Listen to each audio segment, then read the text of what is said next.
No Money Spent version 2 is going to have a catch. We can only replace these common players whenever we go flawless, and we will be able to replace them with all of the rewards from that flawless run, meaning the 3 game, 6 game, 9 game, 12 game flawless, and the pack that we receive from just entering Battle Royale.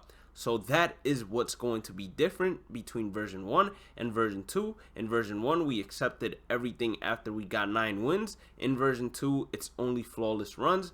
But of course, I'm going to be including runs that I don't go flawless in, just because I want to give you guys highlights and gameplay so you all can see the struggles as well as the glory that comes with Battle Royale. If this sounds like a series that will interest you, make sure you hit that like button and red subscribe button. And don't forget to also follow me on all social medias at Bhlademyst. Also, if you ever miss an episode, since this is an every other day series, all you have to do is click on the channel, click on playlist, and click No Money Spent version 2. There is a version 1. If you want to go ahead and check it out, feel free to do so. Let's jump into it.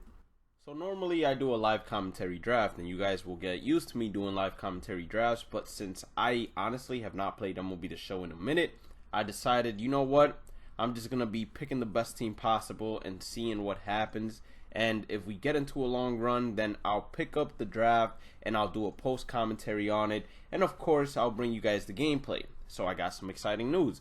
This draft right here, I went with the shortstop first because to me, the shortstop is the most important position next to center field. I would actually rank it as center field being the most important in Battle Royale and then shortstop. So I got Cal Ripken Jr., couldn't pass up on him. I picked Vladimir Guerrero Jr. at third because you don't pass up on 120 power versus both sides. And then Justin Smoke for first base. I said, you can't make my day any better. Kyle Schwarber, we got him for left field. I am pretty good with Stanek. I hope that's how you pronounce his name. So I picked him up. I was pretty good with Kelvin Herrera and Archie Bradley. So I also picked them up. Wilson Contreras is a monster behind the dish defensively, and he's also a monster offensively. So you can't pass up on him. Mark, probably one of the best hitters in this game. Like one of the most underrated and best hitters in this game. Here, I went with the bronze instead of Johnny Venters because I didn't like his arsenal. I went with the bronze here again because I just didn't like any of the other bronze cards presented to us.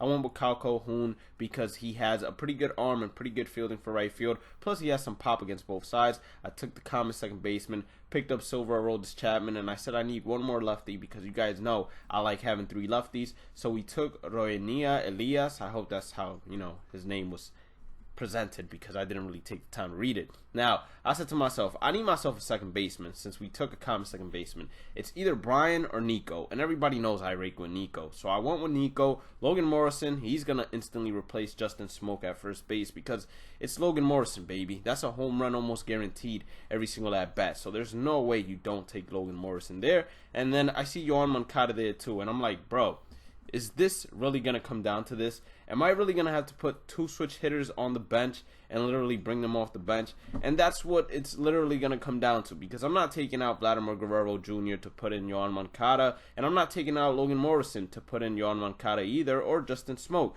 So I said, you know what?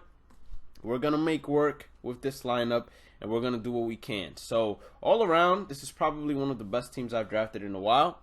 I feel like they can go 12-0, and when we hop into it, I am going to be 9-0. So a little spoiler right there. We're currently 9-0. We're about to hopefully do some live commentaries of the remaining games, and hopefully we go 12-0. I probably should finish this run tonight, but I'm gonna wait until next morning because I'm a little tired right now.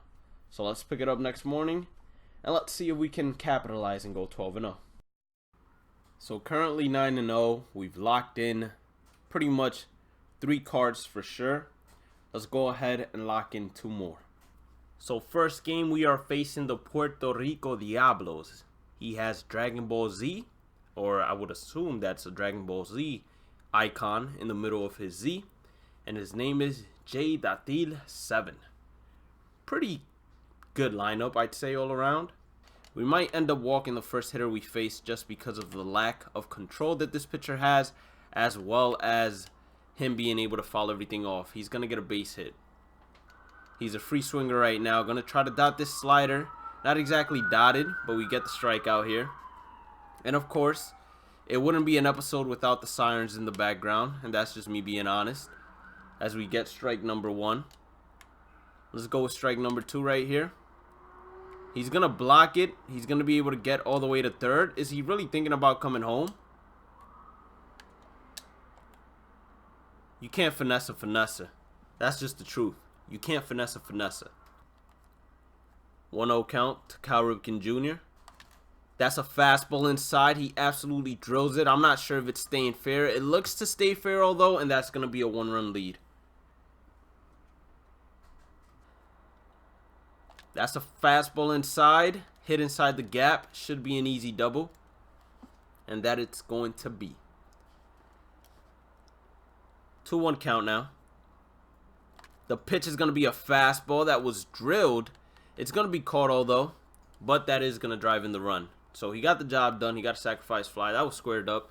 Probably should have been a double. Cole Calhoun up to hit. That's a good pitch for him to crush, but the shift has killed him this entire run. Luckily for us, although, he drops that ball in left field, and we get ourselves a double. But that shift has killed Cole Calhoun this entire run. We're going to bring in Yoan Moncada. Let's do some damage, Yoan. Let's get a quit right here. Hey, that's not a quit, but that should drive in a run. You should be getting yourself a double with 76 speed. And we're going to take a comfortable 3-0 lead. Logan Morrison is another man that can basically make this a 5-run game. All he needs to do is touch the ball.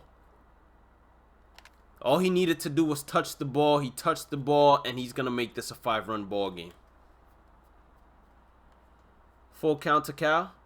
It's going to be a fastball right down the pipe. That should be a double since he did have a bad reaction to it. And that's going to bring up Vladimir Guerrero. And now it's time for Kike Hernandez to try to do some damage. So we're going to start him off with an inside fastball just like we have previously. He decides not to chase this time around. Now we're going to go with an outside cutter, hopefully dotting it on the outside half.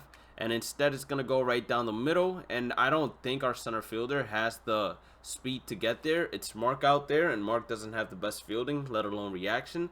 So he's going to get a double on a cutter right down the middle. So now all we need to do is get one more out. We got Tommy Pham. I'm going to try to jam him up, and he gets underneath that one. He's going to hit a pop-up. Willson Contreras should be able to make the catch, and we are now 10-0. So now we're facing the St. Louis Cards fans. So he's a St. Louis Cardinals fan, clearly. I'm not sure how to decipher that, but if I had to, I would say he was born October 9th, 1991. Just by the way his numbers are spread out. Gonna go with the knuckle curve here. Hopefully this knuckle curve can be enticing enough for him to go ahead and take a hack at. He does just that. I'm gonna go with an outside cutter. As long as it's spotted well, which seems to be, we should be in good hands. That was supposed to be maybe a little bit further outside than what it was. Nolan Arenado hits a solo shot to give him a 1-run lead. Now it's Eugenio Suarez. So it was located well. He was early on it. He got the benefit of the doubt, got a home run regardless. Not much you can do there. It's Battle Royale at the end of the day. So change up curveball. Try to drill that. I got to be a little more patient on outside pitches. 100%. That was a curveball drilled once again. So 2 pitches, both of them drilled just early. Early squared up. What a dot. Alright. He likes to feed me inside, so I know what to turn on. I knew what to turn on. I turned on a little bit of a slider, but Cal Ripken doesn't have enough pop to send that one over the center field wall, and that's going to be an easy out. Look at that. Good, good. And the ball was right in the middle of the PCI. I know any fastball he's most likely going to crush. And if he slows down his swing, he's going to crush any off-speed pitch. And he does just that with Josh Bell. Maybe bringing in Aroldis Chapman wasn't the best decision. So I got to be smart here. I can't give away at-bats. I only swing at the pitch if I know I can 100% crush it. That's not going to be a base hit. That was the luckiest animation I've seen. Willson Contreras now up to hit. He's going to get a slider. You know, squared up 2 pitches. They're just right at the center fielder. Not much you can do there.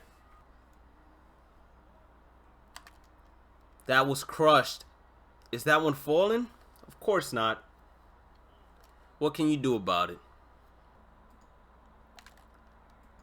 And that's gonna be it for the run. 10-1.